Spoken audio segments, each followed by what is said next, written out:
Hello students, welcome to SPM Polytechnic Kumthe Solapur. This is the first video lecture on unit number 2 Decision Control and Loop Control.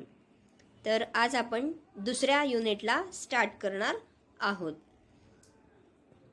My name is Amruta Nandal, working as a lecturer in Electronics and Telecommunication Department at SPM Polytechnic Kumthe Solapur. तर ह्या व्हिडिओमध्ये आपण introduction पार्टचा video बघणार आहे. Okay, so let us start with today's video lecture. So what is the name of unit? This is the decision control and loop control. And what is the CO? That is course outcome for this unit. Implement decision making in C programming. तर ह्या जो unit आहे तर तो पूर्ण complete झाल्यानंतर तुम्हाला काय करता यायला पाहिजे, तर तुम्हाला डिसिजन मेकिंगचे C प्रोग्रामिंग इम्प्लिमेंट करता यायला पाहिजे. Okay, so what is the teaching scheme for this? तर ह्याला टोटल 12 मार्क आहेत. तर 4 मार्क हे रिमेंबरसाठी आहेत, 4 मार्क अंडरस्टँडिंगसाठी आहेत आणि 4 मार्क अप्लाय करण्यासाठी आहेत.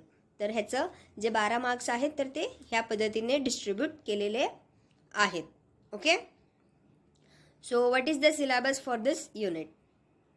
So first point is decision making if statement. तर पहिला जो पॉइंट आहे तर तो if स्टेटमेंटच्या बाबतीत आहे. तर त्याच्यामध्ये आणखी 3 टाइप्स आहेत. if मध्ये if, if else, nested if else आणि if else लॅडर एक पण आहे.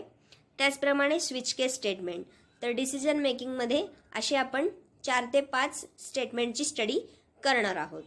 After that second point is repetition in C. म्हणजेच काय? Loop control statements.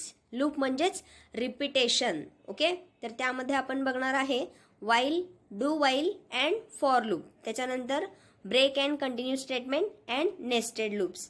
तर हे टोटल ह्या युनिटचं सिलेबस आहे. तर टोटल किती मार्कासाठी हा युनिट आहे?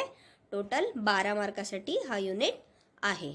ओके, तर सुरुवात करूया. First point that is introduction. तर आधी बघूया आपण ॲक्च्युली डिसिजन मेकिंग आणि लूप कंट्रोल म्हणजे काय आहे.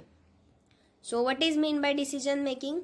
C language allow the user for decision making and change the sequence of the program using control or decision making statement. तर C language हा युजरला डिसिजन करण्यासाठी अलाउ करतो आणि त्याच्यामध्ये काही चेंजेस असतील तर तेही करण्यासाठी अलाउ करतोय because of decision making statement. After that, what is control statement? Control statements are used to control the sequence of statements execution. तर control statement काय आहेत?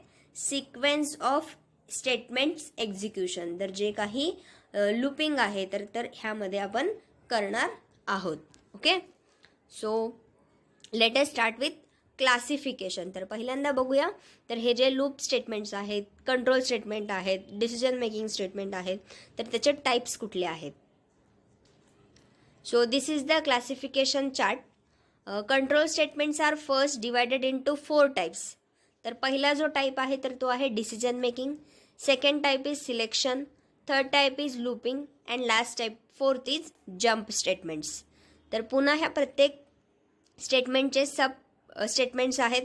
तर डिसिजन मेकिंगमध्ये टोटल 4 स्टेटमेंट्स आहेत. पहिला आहे इफ, सेकंड आहे इफ एल्स, थर्ड आहे else if ladder, after that last is nested if else. आणि सिलेक्शनमध्ये आहे स्विच केस.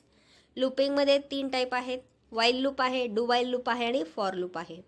जंपमध्ये फक्त गो टू हा एकच जंप स्टेटमेंट आहे. Okay, so this is all about introductory part of the second unit. Okay, so सगळ्यांनी last युनिटचे जे बेसिक पार्ट्स आहेत तर ते लक्षात ठेवायचे आहेत. बिकॉज तो जो युनिट आहे तर तो बेसिक म्हणजे बेसिक आहे. तर त्याचा जो यूज आहे तर आपल्याला येणाऱ्या चॅप्टरमध्ये यूज करायचा आहे.